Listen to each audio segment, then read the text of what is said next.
Students क्या हाल है आपके। उम्मीद करता हूँ आप सब खैरियत से होंगे, ठीक होंगे। डियर स्टूडेंट्स, जैसे आपको पता है कि functions of FBR important topic है, एक अलग सा सेक्शन है। तो सबसे अच्छा तो ये है कि टोटल 4 पोर्शंस हैं, तो इसमें एक ये और ये बिल्कुल सिर्फ एक ही टॉपिक है, एक ही क्वेश्चन आएगा और उसके बाद ये बिल्कुल आसान है। एक ही पेज में आप इसको अच्छी तरह से कवर कर सकते हैं। जैसे मैंने ये नोट किया है, एक ही पेज में लिखा है, तो आप भी इसको एक पेज में कर सकते हैं। और ये सबसे पहले ये पोर्शन करें ताकि आपको आपकी जो कैश क्रॉप मार्क्स हैं इस क्वेश्चन की वो मिलें। जैसे फाइनेंशियल मैनेजमेंट बड़ा पोर्शन है, पता भी नहीं कि एक क्वेश्चन आएगा, 2 आएंगे, कैसे आएंगे, प्रॉब्लम्स आएंगे या थ्योरी आएगी।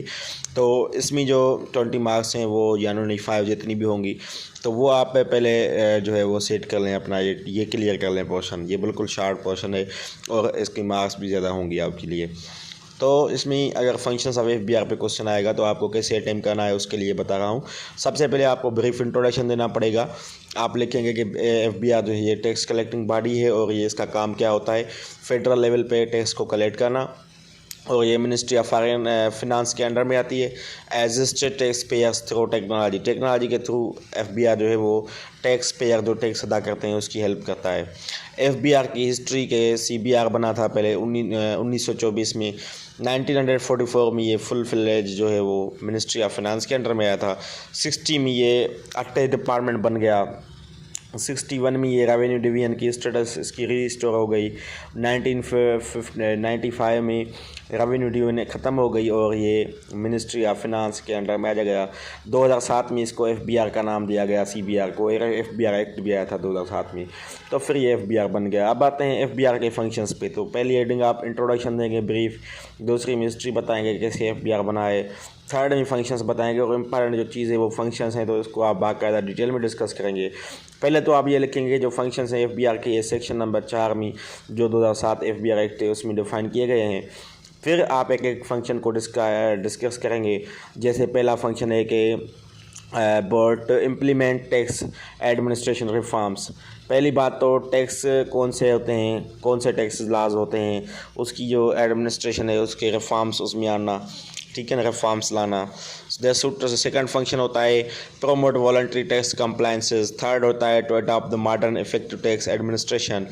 फोर्थ होता है improve productivity through comprehensive and HR method, ठीक है ना, HR strategy. Identify and select करना through the internal job process. Grant allowances, incentives, reward वगैरह जो एम्प्लॉइज़ काम करते हैं उसको देना। करप्शन के ख़िलाफ़ लड़ाई करना, करप्शन को ख़त्म करना।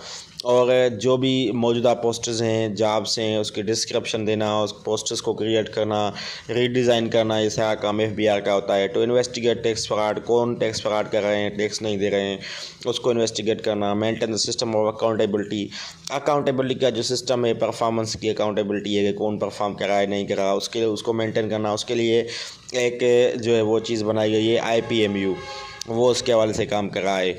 उसके बाद इम्प्लीमेंटेशन ऑफ टैक्स लाज जो इनकम टैक्स आर्डिनेंस है, फेडरल एक्साइज ड्यूटी है, सेल्स टैक्स है, इसकी इम्प्लीमेंटेशन करवाना। इम्प्लीमेंट इंटरनेशनल ऑब्लिगेशंस, इसके लिए एक फैट विंग बनाई गई थी, वो उसका काम ये था। Establish foundation end funds, employees के लिए फ़ंड्स बनाना, फाउंडेशंस बनाना ताकि उसको आसानी हो, फैसिलिटेट हो। वो एक क्रिएट सरप्लस पूल एम्प्लॉइज़, ज़्यादा एम्प्लॉइज़ को भी क्रिएट कर सकता है एफबीआर डिपार्टमेंट। तो ये इसके कुछ काम्स हैं जो आपको एक अच्छी तरह से समझना है, इसको बाकायदा एक एक काम को एक्सप्लेन करना है। मैं तो जस्ट आपको हेडिंग्स बताइए मेन। अब इसको आप एक एक हेडिंग पे कोशिश करेंगे 5-5, 6-6 जो है वो सेंटेंस लिखेंगे। फिर लास्ट में आप कंक्लूजन लिखेंगे कि एफबीआर ने अच्छा काम किया है लेकिन फिर भी एफबीआर को कुछ नीड है कि वो अच्छा और भी काम करे और इसका नाम रोशन करे पाकिस्तान का, और पाकिस्तान की प्रोग्रेस और जो है डेवलपमेंट में इसका बड़ा रोल है, ठीक है। तो ऐसे आप कंक्लूजन तक ख़त्म करेंगे तो इंशाल्लाह आपको 20 से अच्छी मार्क्स ही मिलेंगी क्वेश्चन पे। थैंक यू, अल्लाह हाफिज़।